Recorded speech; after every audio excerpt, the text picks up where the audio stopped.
속죄제와 속건제는 비슷한 부분이 많습니다. 그래서 지금 우리 이 시대에서 이 속건제와 속죄제를 완전히 무자르듯이 이건 속죄제고 이건 속건제다라고 구별하기는 쉽지 않습니다. 왜냐하면 모호한 부분이 있고 서로 겹치는 부분이 존재합니다. 하지만 그냥 한마디로 설명을 하자면 속죄제는 부지 중에 지은 죄를 해결하기 위한 제사다. 그게 속죄제고요. 속건제는 죄로 인하여 발생한 손해를 배상하거나 보상하기 위한 제사, 이렇게 보시면 됩니다. 좀 법을 잘 모르는데 지금 법으로 말하자면 어떤 술을 먹은 사람이 운전을 하다가 주차되어 있는 너무 차를 박살을 냈어요. 그러면 술을 먹고 운전했다는 게 벌써 죄고, 너무 재산에 손해를 입혔으니까 죄겠죠. 그는 형사적인 부분이겠죠. 그럼 끝인가요? 이 사람에게 예를 들어서 고발을 해서 또는 고소를 해서 집행유예를 받거나 아니면 뭐 벌을 받을 수 있도록, 그럼 그 속죄죄가 되겠죠. 하지만 속건죄는 뭐냐면 그 사건으로 인하여, 그 죄를 지은 사건으로 인하여 피해자는 차가 망가졌다고요. 차가 망가진 거 보상을 받아야 되겠죠. 그래서 속건죄는 뭐냐면 차를 수리하고 배상하고 보상하는, 그래서 민형사상의 민사를 예를 들어서 속건죄라고 한다면 형사를 속죄죄라고 볼 수 있겠죠. 그래서 무자르게 딱 설명하기는 어렵습니다. 하지만 속죄죄와 속건죄의 차이는 죄에 대한 속죄를 하는 건 속죄죄고, 그 죄 때문에 발생한 손해를 피해자에게 보상하거나 또는 배상하는 제사가 속건죄다, 이렇게 보시면 될 것 같습니다. 오늘은 세 가지가 나왔습니다. 속건죄에 대해서 세 가지 내용이 나왔는데, 그 첫 번째가 15절 16절입니다. 15절 보시면 누구든지 여호와의 성물에 대하여 부지 중에 범죄하였으면 여호와께 속건제를 드리되, 누구든지 여호와의 성물에 대하여 범죄했다는 거예요. 그것도 부지 중이라도 할지라도 이 여호와의 성물에 대한 게 뭡니까? 여호와의 성물에 대하여, 쉽게 말하면 여호와께 바치는 예물에 대하여입니다. 하나님 것을 하나님께 바쳐야 되는데 안 바친 거죠. 그래서 그게 범죄가 된다라고 하는 것이고, 그걸 하나님께 변상해야 된다는 거예요. 하나님의 것인데 지가 자기 마음대로 유용한 거죠. 자기 마음대로 이용해 먹은 거죠. 회사 1인, 요즘 보면 1인 회사들이 있더라고요. 자기가 사장이고 자기가 100% 주주야. 그런데 그렇다고 해서 회사 돈, 자기가 주주고 자기가 사장이고 자기 1인 기업이지만 그렇다고 회사 돈을 자기 마음대로 땡겨다 빌려주거나 또는 뭘 할 수가 없다면서요. 뭐 그런 게 횡령이고 뭐 배임이라면서요. 똑같은 거예요.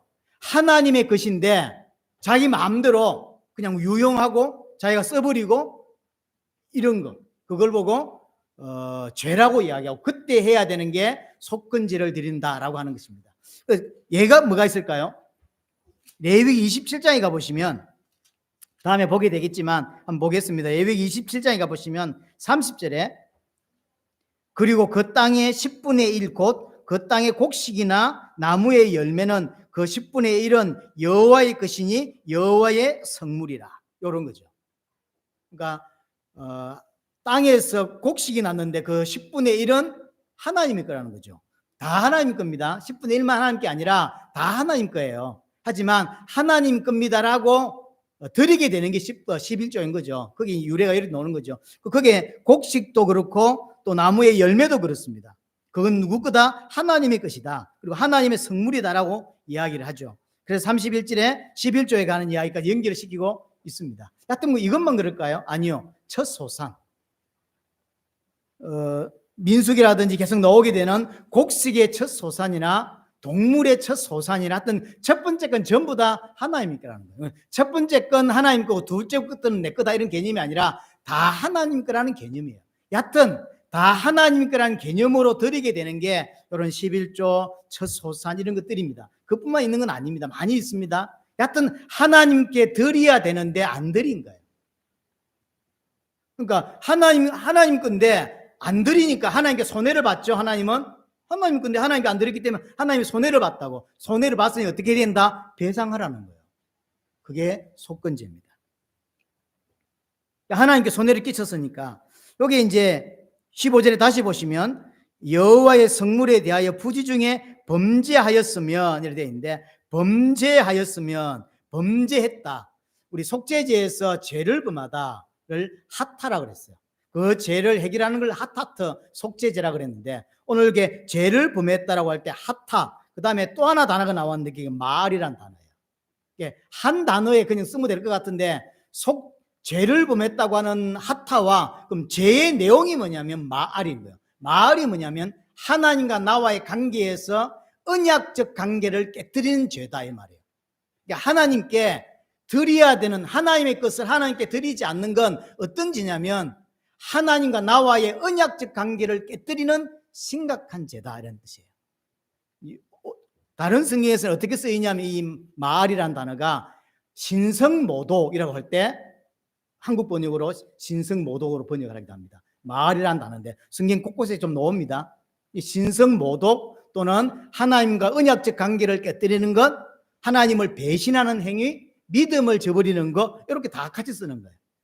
그러니까 하나님께 드려야 될 걸 안 드렸다고 하는 것은 그냥 안 드린 게 아니라 하나님께 대한 배신의 행위고 하나님께 대한 믿음을 저버리는 행위고 하나님과 나와의 언약적 관계를 깨뜨린 거다라고 하는 게 마알이에요. 오늘 그 말이 어디에 쓰였냐면 하나님께 드려야 되는 성물, 11조나 첫 소사냐 이런 것들을 드리지 않은 건 하나님께 대한 이런 배신의 행위다. 그러니 하나님이 손해를 봤으니 하나님께 배상을 해라 라고 하는 게 속건제의 핵심이라고 보시면 됩니다. 그래서 속건제는 한마디로 말하면 하나님과의 관계에서 언약적 관계를 파괴하거나 깨뜨리는 그런 죄라고 보시면 됩니다. 그게 심각한 거죠. 하나님께 손해를 입혔으니 배상하라는 거죠. 그게 속건제입니다. 하나님의 것을 유용하거나 자기 마음대로 이용하거나 횡령하거나 그걸 말하는 것이죠. 뭐로 드려야 되냐면 오늘 세 군데 다 전부 다 뭐죠? 순양으로만 드립니다. 지금까지 번제나 또는 속죄제 이런 것들 보면 소로 드리다가 가난하면 양으로 드릴 수도 있고 또 안 되면 비둘기로 드릴 수 있고 속죄제에서는 안 되면 고은가로 드릴 수 있었죠. 근데 속건제는 안 됩니다. 속건제는 무조건 정해져 있어요. 순양으로만 드려야 돼요. 네가 가난하든 부자든 상관없어요. 무조건 순양으로만 드려야 된다 이야기하고요. 또 하나 재밌는 게 15절이죠. 여호와께서 속건제를 드리되 여호와께 속건제를 드리되 네가 지정한 가치를 따라 성소의 세겔로 몇 세겔 은에 상당한 흠없는 수양을 양떼 중에서 끌어다가 드려야 된다. 무슨 말입니까? 여기에 네가는 누구냐? 모세죠. 나중에는 모세가 죽었을 거니까 제사장이 되겠죠. 그러면 제사장이 책정한 가치를 따라서 선택하는 거죠. 그러니까 예를 들어서 10만 원씩 가치를 가지고 있는 양떼를 제사장이 이제 책정을 해놓은 거예요. 근데 이게 가치가 자꾸 왔다 갔다 한단 말이에요. 그러니까 어떤 때는 이 가치가 올라가가지고 12만 원 넘어 이렇게 우리 환율 떨어듯이. 그래서 통통한 걸 드려야 되고요. 좀 더 통통한 걸. 나중에는 이게 환율이 떨어지니까 좀 예빈 것도 드려도 되는 거예요. 그걸 누가 하냐면 제사장이 책정하는 거예요. 기준이 뭐냐면 성소에서 쓰는 세겔, 성소의 세겔로 몇 세겔 은에 상당한 성소에서 쓰는 돈입니다. 세겔은 성소에 쓰는 세겔의 그 가치가 우리는 모르죠. 근데 몇이라고 하는 거 보니까 1세겔은 아니라는 이야기예요. 1세겔은 안 되는데 2세겔 이후부터 같은데 제사장이 그걸 책정을 해놔요. 2025년은 요 정도의 가치로 하나님께 속건제를 드릴 거다라고 책정을 해놓으면 그 책정에 맞게, 그러니까 작년에 내가 드릴 때는 예빈 놈을 드려도 됐는데 올해는 환율이 올라가지고 좀 더 포동포동한 걸 드려야 돼. 이런 약간 유동성이 있어요. 그 세겔에 따라서 그렇게 드릴 수 있다라고 이야기를 하고요. 그냥 드리면 안 되고요. 또 하나 16절이죠. 성물에 대한 잘못을 보상하되 그것의 5분의 1을 다하여 제사장에게 줄 것이요. 원금과 함께 5분의 1, 20%를 더 내야 되는 것이죠. 20%를 더해서 하나님께 이제 11조를 안 했어. 그럼 11조는 당연히 깨달은 날로부터 11조를 하고, 그 다음에 예를 들어 10만 원 해야 된다 안 했어. 그럼 10만 원만 하면 되는 게 아니란 이야기예요. 20%를 더해서 하나님께 속건제를 내라, 이 말입니다. 똑같습니다. 그래서 속건제는 한마디로 말해서 죄로 인해 발생한 손해를 배상하는 제사다, 이렇게 보시면 될 것 같습니다. 두 번째가 17절, 18절, 19절입니다. 17절, 만일 누구든지 여호와의 계명 중 하나를 부지 중에 범하여도 허물이 되고 그 벌을 당해야 된다라고 이야기를 합니다. 두 번째는 하나님께서 하지 말라고 한 금지 계명 중에 하나를 부지 중에 어겼다는 거죠. 여기도 오늘 본문에 나오는 전체 누구든지는 다 네펫입니다. 네펫이에요. 자, 하나님께서 하지 말라고 한 금지 계명을 어기게 된 거죠. 이때 속건제를 드려야 된다. 이 본문을 보면 앞에 4장 22절 보세요. 4장 22절을 보시면 만일 족장이 그의 하나님 여호와의 계명 중 하나라도 부지 중에 범하여 허물이 되었는데, 내용이 똑같죠? 이게 이런 의미에서 조금 애매한 부분이 있는 거죠. 그래서 이걸 두 개 동시에 같이 하는 게 있는 것 같아요. 똑같은 죄인데 미인 형사상의 책임은 묻듯이 속죄죄는 형사상의 문제라고 한다면 속건죄는 그 죄 때문에 배상을 하는 제도인 거죠. 그렇게 이해하면 될 것 같습니다. 그럼 차이가 뭐냐면 크게 우리가 볼 수는 없는데 17절에 보시면 뭐라고 되어 있냐면 마지막에 벌을 당한다라고 되어 있어요. 이거는 속죄죄에 없는 표현입니다. 벌을 당한다는 뜻이 뭐냐면 네가 스스로 책임을 져야 된다는 뜻이에요. 죄를 범했는데 거기에 대한 책임을 네 스스로 져라 라고 하는 의미인 것이고요. 19절 마지막 부분에 보면 이는 속건죄니 그가 여호와 앞에 참으로 잘못을 저질렀다라고 되어 있습니다. 이제 강조하는 건데요. 부지 중이라 할지라도 참으로 잘못을 저질렀다. 원어는 어떻게 되어 있냐면 하나님께 죄가 되고 죄가 된다라고 되어 있어요. 요런 표현이 히브리적인 표현인데요. 강조할 때 쓰는 표현입니다.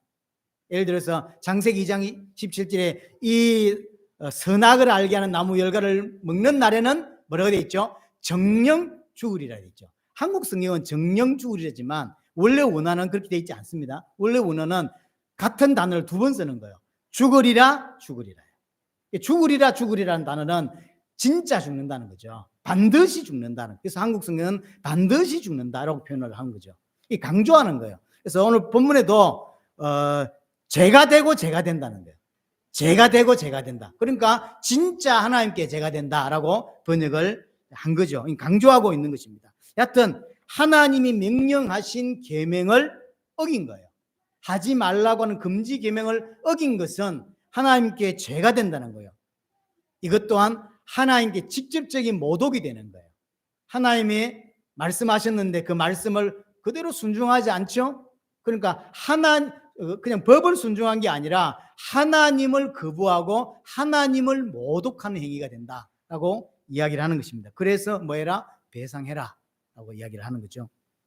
그래서 속건제는 뭐가 되었던 하나님과의 관계의 문제입니다. 하나님께 죄가 되는 거예요. 사람한테 지은 죄도 하나님과의 관계에서 하나님께 직접적인 죄가 되는 걸 속건제라고 이야기를 합니다. 자, 세 번째는 6장 1절부터 7절까지입니다. 쉽게 말하면 이웃에게 범죄했을 때, 이때 속건제를 드립니다. 자, 2절, 누구든지 여호와께 신실하지 못하여 범죄하되 곧 이웃이 맡긴 물건이나 전당물을 속이거나 도둑질을 하거나 착취하거나 사실을 부인하거나, 3절에 남의 이런 물건을 죽고도 사실을 부인하여 거짓 맹세하는 등 사람이 이 모든 일 중 하나라도 행하여 범죄하면 이때 속건제를 해야 된다라는 거죠. 세 번째는 이웃에 관한 겁니다. 네 가지가 나왔는데요. 자, 네 가지. 이웃에 맡긴 물건도 되고 돈도 됩니다. 그래서 주로 이제 다른 그 성경에는 보증금이라고도 번역을 합니다. 우리가 이해하기 쉽기는 이런 부분이죠. 보증금, 전세를 맡겼는데 돈을 안 돌려주는 거예요. 이사를 가야 되는데 또 안 된다는 거죠. 큰일 난다. 그래서 물건도 되고 돈도 됩니다. 그다음에 맡긴 물건이나 전당물, 이건 이제 물건인 거죠. 같은 케이스예요. 또 하나는 도둑질, 실제로 도둑질 되고 직접 도둑질한 건 아니지만 남의 물건을 결국은 내가 착취하게 되는, 가져가게 되는 케이스가 나오죠. 이런 거. 그 다음에 착취하거나, 마찬가지입니다. 착취, 갈취, 사기도 포함됩니다. 돈 좀 빌려달라 그래서 빌려줬더니 영원히 안 갚아. 다 막 포함되는 거예요. 그래서 착취, 갈취, 사기. 네 번째가 남의 잃은 물건, 그러니까 습득물인 거예요.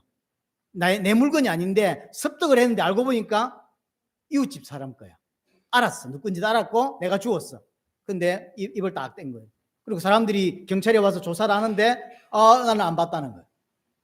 그래서 맹세를 하면서 절대 나는 본 적이 없다 이랬죠. 악하죠. 오늘 이웃에 관한 네 가지는 굉장히 의도적으로 하는 거거든요.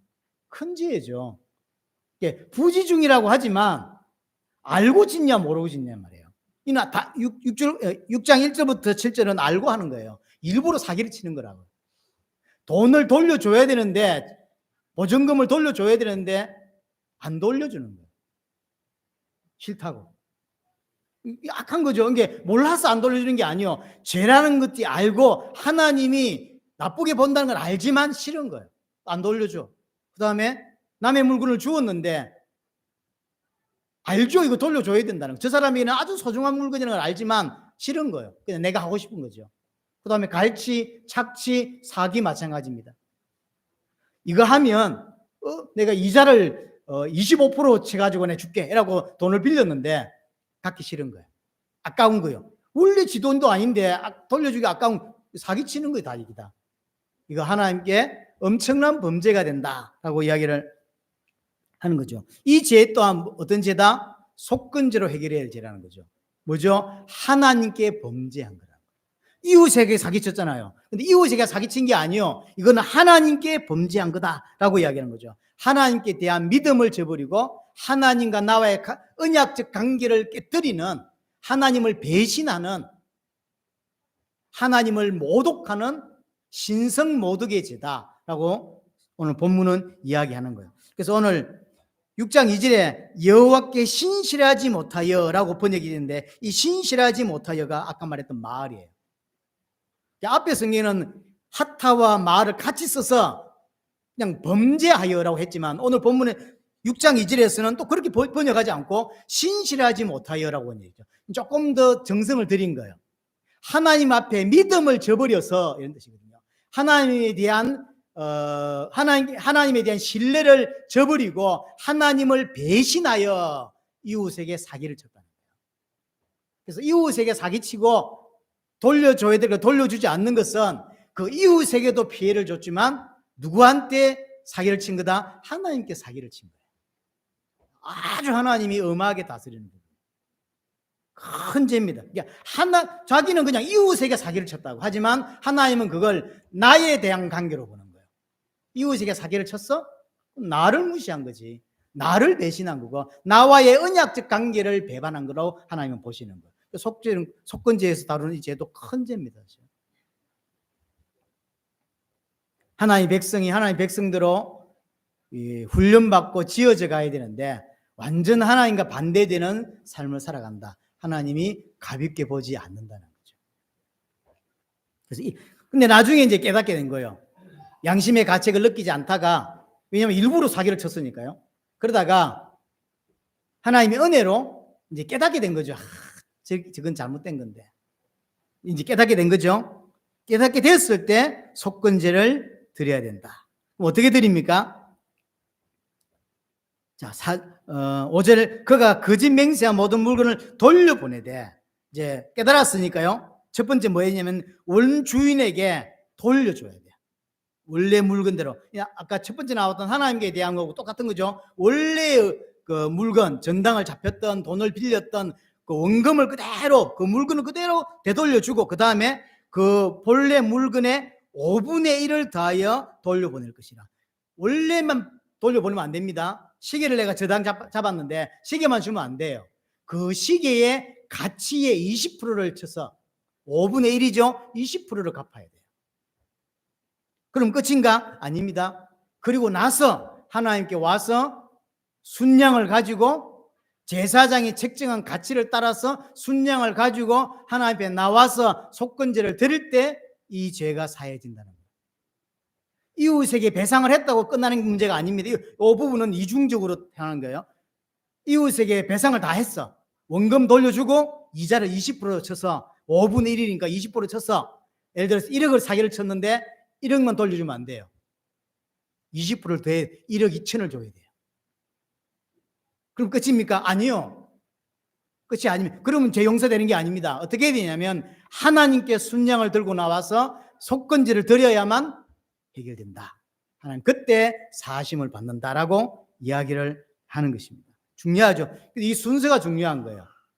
먼저 하나님께 나오는 게 아닙니다. 먼저 이웃에게 잘못을 회개하고 잘못했다 하고 원금을 배상하고 원금을 돌려주고 그 다음에 원금의 20%를 돌려주고 되돌려주는 겁니다.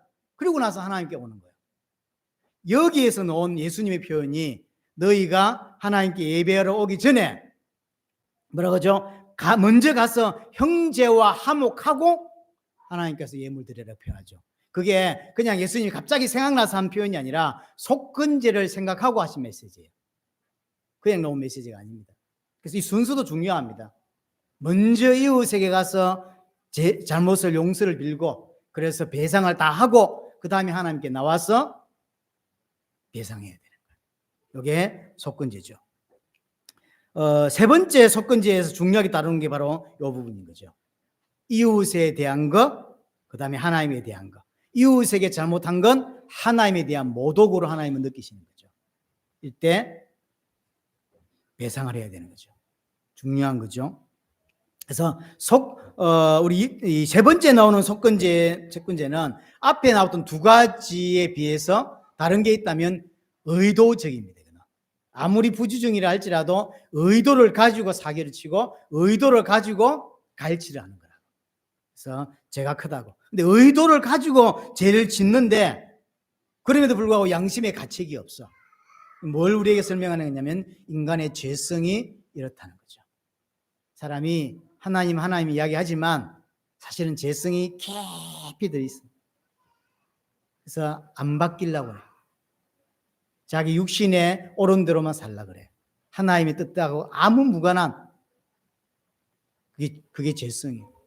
이스라엘 백성은 하나님을 믿는 백성이에요. 하나님을 믿는 백성인데 하나님 앞에서 순종하냐 안 합니다.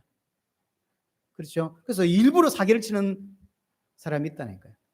지금도 마찬가지예요. 교회 안에 자기가 만든 신앙으로 살아가는 사람들이 많이 있습니다.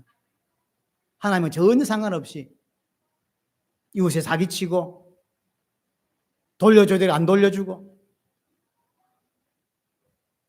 하나님께 나와서 그러면 회개하죠. 그건 회개다 아니다? 회개 아니에요.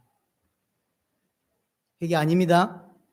이웃에게 잘못을 했으면 그 잘못한 그 이웃에게 피해자에게 용서를 빌고 그게 문제예요. 용서를 빌고 그 다음에 배상을 다 하고 그 다음에 하나님께 나와서 진짜 회개하고 돌이키는 게 회개지.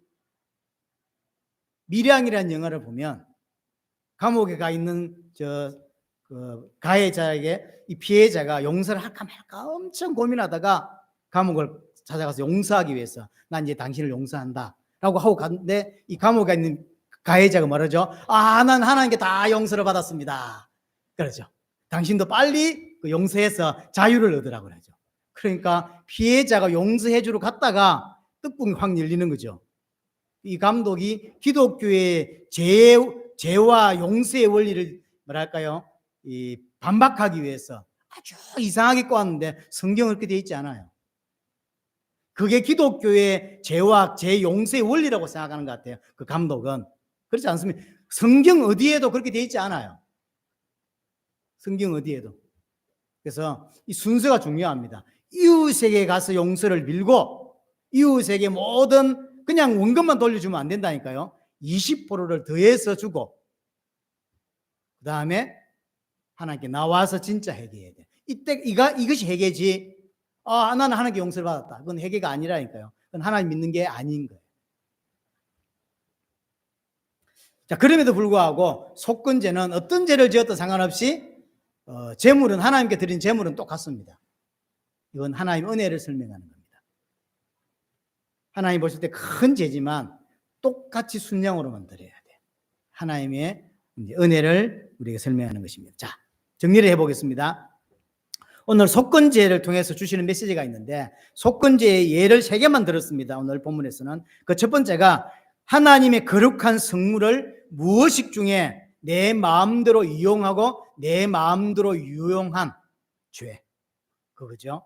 하나님 것인데 마치 내 것인 줄 알고 하나님께 드리지 않았던 이 죄를 말합니다. 그러면 이 시대에 이 지금 레위기 5장 6장은 구약시대고 지금 예수님 오셔서 십자가와 부활로 모든 속죄와 속건제를 다 끝내신 지금 이 시대에 그러면 하나님 앞에서 거룩한 성물이 뭘까요? 하나님 앞에서 거룩한 성물, 그게 뭘까요? 하나밖에 없어요.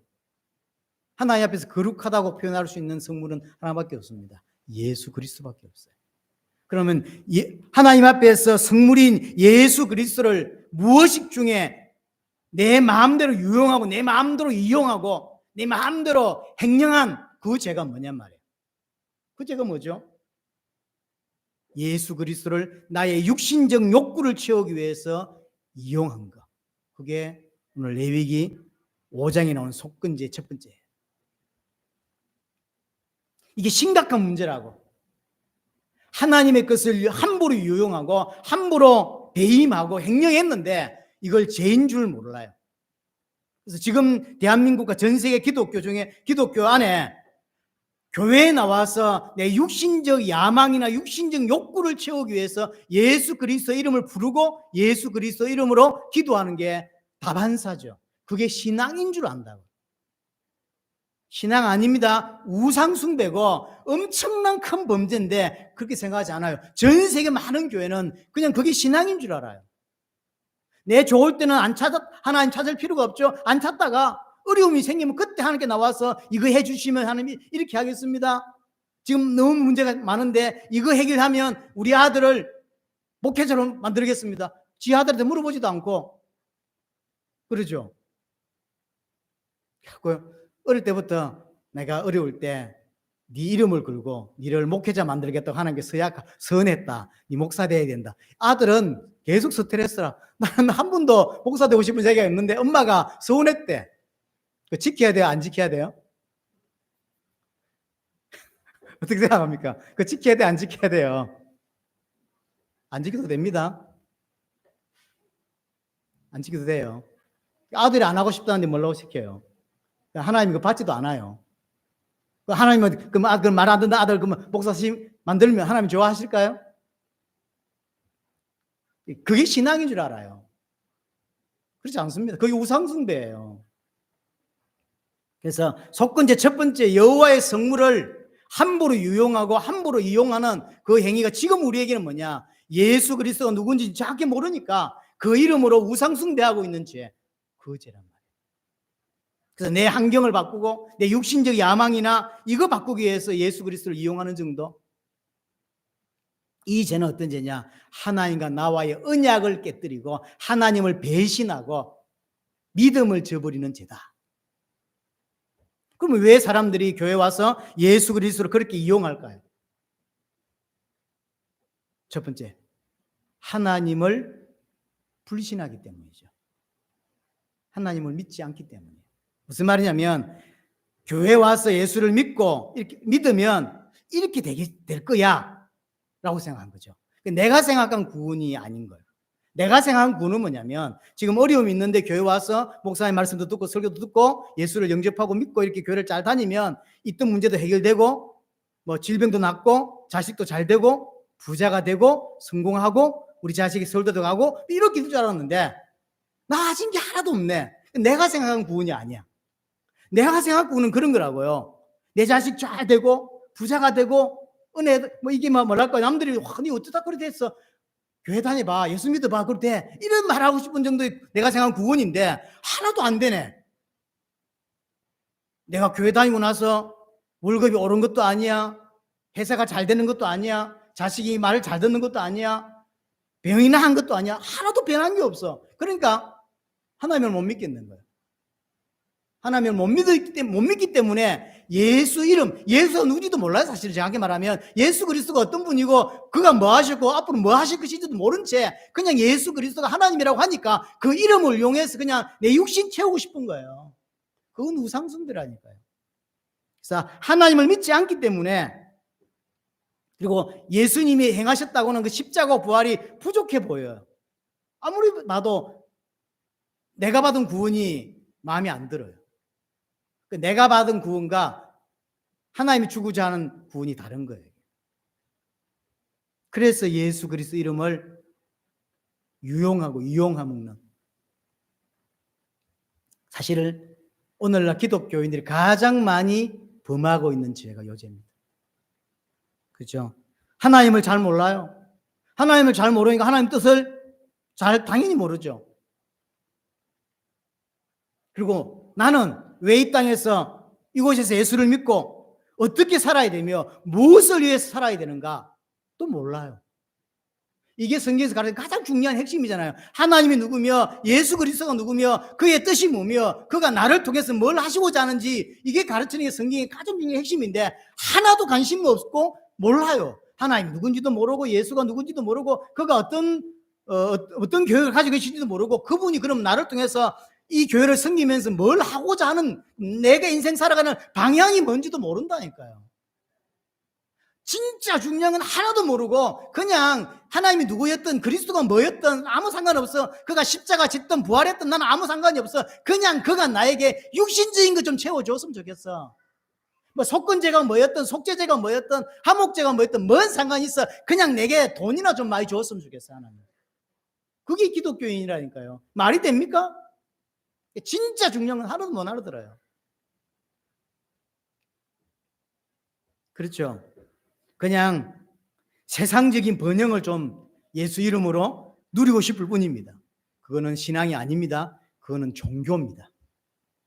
우상 숭배예요. 근데 모른다고. 그렇게 하는 자체가 죄인지도 모르고 그게 신앙인 줄 아니까 계속 하게 되는 거죠. 그 죄는 하나님과 언약을 깨뜨리는 죄다. 하나님을 배신하는 죄라는 것이죠. 우리 마음에 꼭 담을 필요가 있습니다. 자, 두 번째가 뭐냐면, 두 번째 죄가 하나님의 계명을 하지 말라고 한 말씀인데 그걸 어긴 죄죠. 그게 부지 중에 막바로 적용하자면, 쉽게 말하면 하나님의 계명을 어겼다고. 왜 어겼을까요? 지금 우리로 따지자면 하나님의 말씀에 대한 무지 때문이에요. 하나님의 말씀에 대한 무지. 하나님의 말씀을 몰라. 그러니까 아까 말했던 하나님도 모르고 예수 그리스도도 모르고 그 예수 그리스도가 하신 그 십자가 부활의 의미도 모르고 그를 통해서 내가 무엇이 주어졌고 그럼 나는 구원받은 나는 이 교회를 섬기면서 남은 인생을 어떤 방향으로 지금 하나님이 끌고 가고 하시는지 그것도 몰라. 말씀에 대한 무지 때문이죠. 구약으로 말하자면 계명에 대한 무지예요. 그러니까 무지니까 계명 모르겠어 그냥. 그러니까 이걸 해야 되는 건지 안 해야 되는 건지도 관심이 없어. 이 모든 것들이 결국 하나님 말씀에 대한 무지에서 오는 거예요. 자기는 나름, 어떤 사람은 굉장히 순수하게 신앙생활을 합니다. 순수하게 신앙생활을 하는데 하나님을 대적하는 거라면 어떡할 겁니까? 그런 사람 많죠. 진짜 중심이 쓰인 사람들이 있습니다. 그 사람이 신앙을 잘못 배워가지고 하나님을 대적하는 쪽으로만 간다고. 예를 들어서 바리새인 보세요. 바리새인이 이상한 애들 보셨습니까? 진짜 말씀대로 살려고 생을 거는 사람들이에요. 근데 하나님을 정면으로 대적한다고. 그 사람들이 안 순수할까요? 우리보다 악할까요? 아니에요. 순수해요.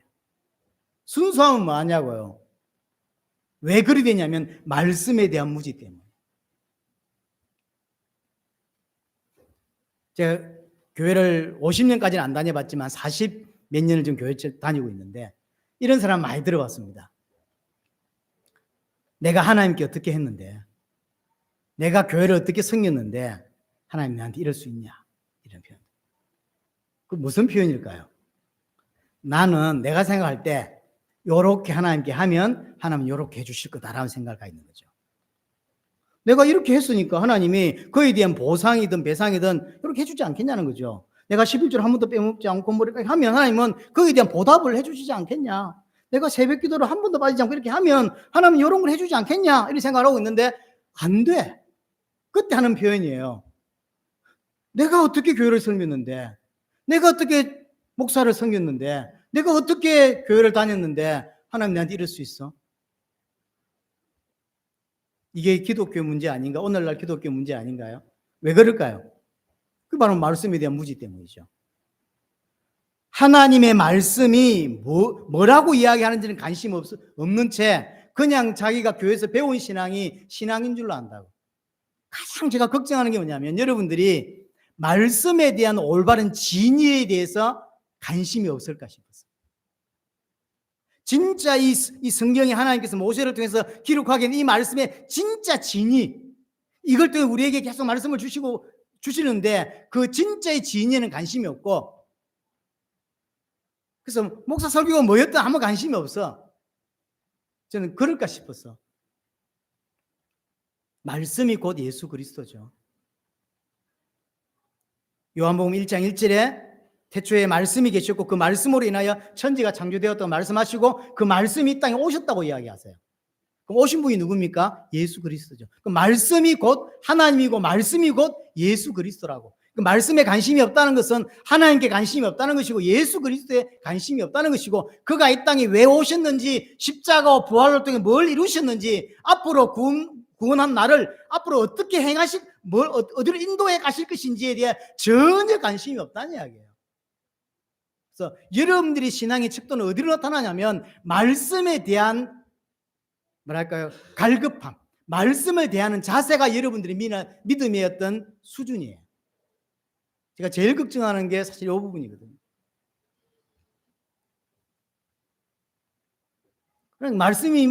말씀에 대해 관심이 없으니까 하나님이 도대체 어떤 분인지, 예수 그리스도가 어떤 분인지, 그래서 하나님이 예수 그리스도를 통해서 뭘 행하시고자 하는 건지, 그 예수 그리스도 십자가 지고 부활을 통해 내게 구원을 주셨는데 앞으로 뭘 하겠다는 것인지, 그럼 나는 그게 나와야, 그 플랜이 나와야 나도 그걸 따라갈 거 아닙니까? 너무 관심이 없는 거죠.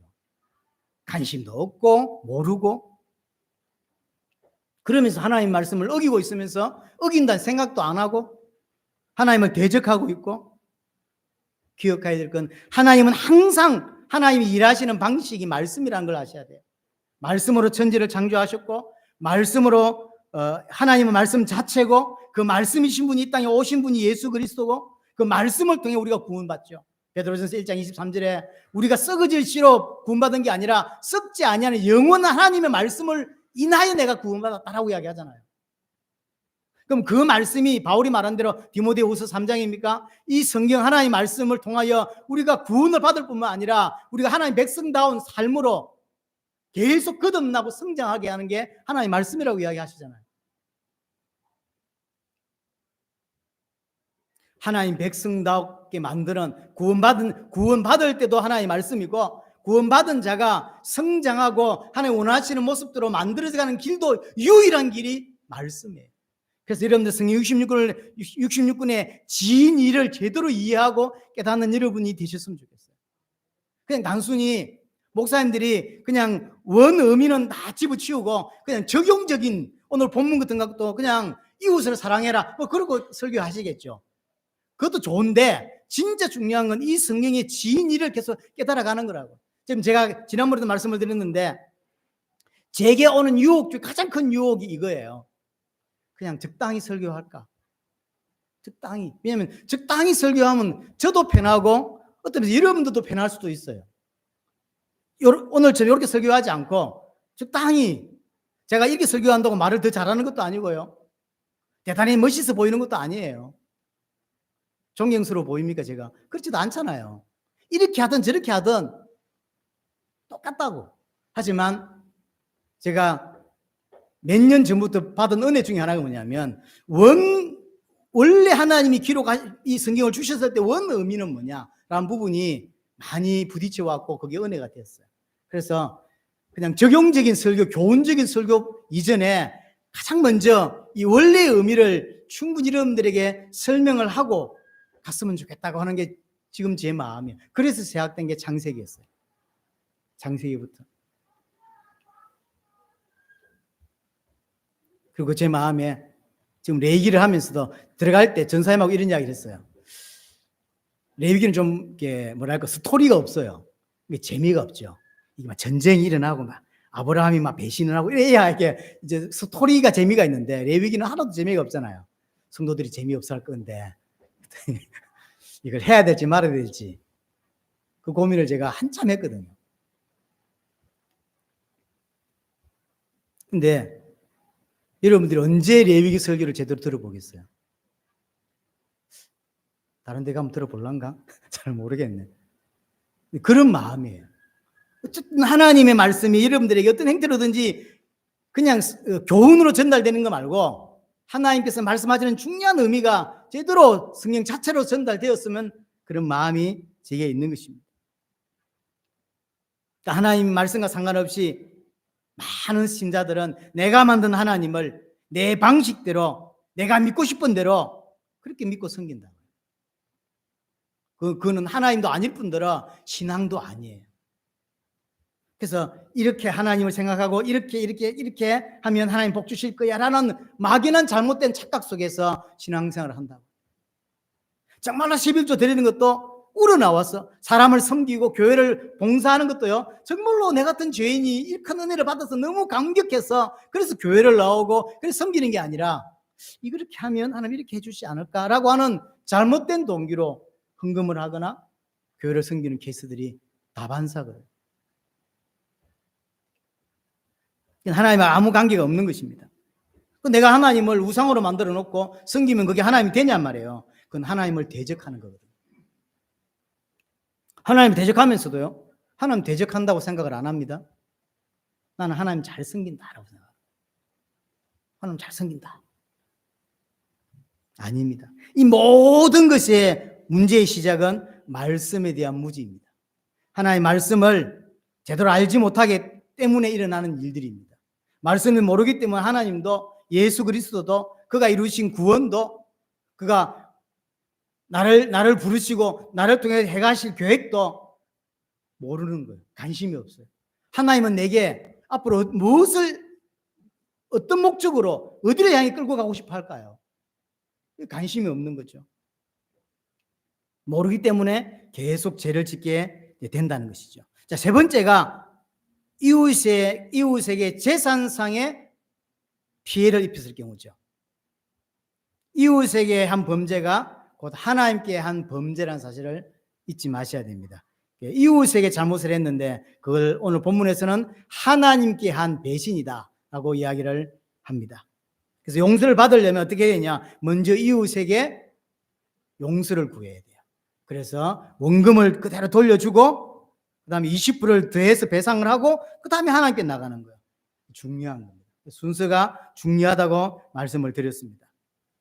그래서 이웃에게 죄를 범하는 부분은 하나님이 굉장히 심각하게 본다는 거죠. 그럼 이 모든 속건제가 신약시대에 예수 그리스도 통해서 완전히 용서를 받았습니다. 우리가 속건제를 따로 드리는 게 아닙니다. 이제는 드릴 필요가 없죠. 왜냐? 예수 그리스도께서 온전한 속죄 제물이 되시고 속건 제물이 되셔서 완벽하게 해결을 하신 것이죠. 예수님이 내 모든 죄책을 다 짊어지셨습니다. 그래서 어떤 학자들, 어떤 사람들은 이렇게 주장을 하기도 합니다. 예수님께서 내 모든 것을 다 짊어졌기 때문에 나는 하나님께만 죄를 범한 거다. 다윗이 그랬죠. 다윗이 죄를 지어놓고 내가 하나님께 죄를 범했다. 그러니까 지금도 그렇게 이야기하는 사람이 있습니다. 나는 그래서 죄책을 질 필요가 없다라고 이야기하는데 잘못된 겁니다. 그렇지 않습니다. 예수님이 다 짊어지신 게 맞아요. 하지만 인간관계에서는 이웃에게 범한 죄, 이웃에게 만약에 사기를 치거나 문제를 일으켰다면 그 이웃에게 용서를 받는 게 먼저입니다. 용서를 받아야 돼요. 원금을 돌려주고 20%를. 삭개오가 예수님께 나와서 죄를 깨닫고 뭐라 그러죠? 내가 만약에 잘못 거둔 게 있다면 4배를 갚겠다 그랬죠. 그건 이제 엄청 큰 거예요. 4배가 아니라 20%만 하면 되는 건데 4배를 갖겠다. 사실은 삭개오가 재산 다 털어서, 내가 잘못한 게 있으면 다 털어서 해결하겠다는 뜻인 거죠. 사실은 법적으로는 4배가 아니에요. 20%입니다. 그만큼 이제 말씀이 부딪혀 온 거죠. 그래서 이웃에게 만약에 죄를 범했다면 그 이웃에게 올바른 용서를 구해야 하는 것이 맞는 것입니다. 원금을 돌려주고 20%라. 그래서 이웃에게 미안한 마음이 없다고 하는 것은 올바른 해결하고 볼 수가 없는 것이죠. 죄를 진짜 깨달았다, 하나님께 진짜 죄 용서를 받고자 한다라고 하면 이웃에게 죄 용서를 받아야 돼요. 그리고 하나님께 나와서 회개해야 되는 것입니다. 그게 올바른 순서입니다. 그래서 레위기 전체에서 보면요, 계속 하나님의 사랑, 이웃 사랑을 함께 계속 이야기하고 있습니다. 우리 올바른 신앙은 하나님을 사랑하고 이웃을 사랑하는 쪽으로 흘러가게 되어 있어. 여러분 진짜 하나님의 사랑을 받은 자라고 한다면, 정말로 구원받고 성장해가는 사람이 맞다면 그것이 어떤 행태로 이게 드러나야 되냐면 하나님을 정말로 사랑하고 이웃을 정말로 사랑하는 쪽으로 이 모습이 나와야 되는 것입니다. 이런 모든 것들은 하나님의 말씀을 통하여 이루어집니다. 이번 주간도 이 말씀을 통해서 내가 변화되어지고 계속 더 성장해가는 은혜가 여러분들에게 꼭 있게 되기를 바랍니다.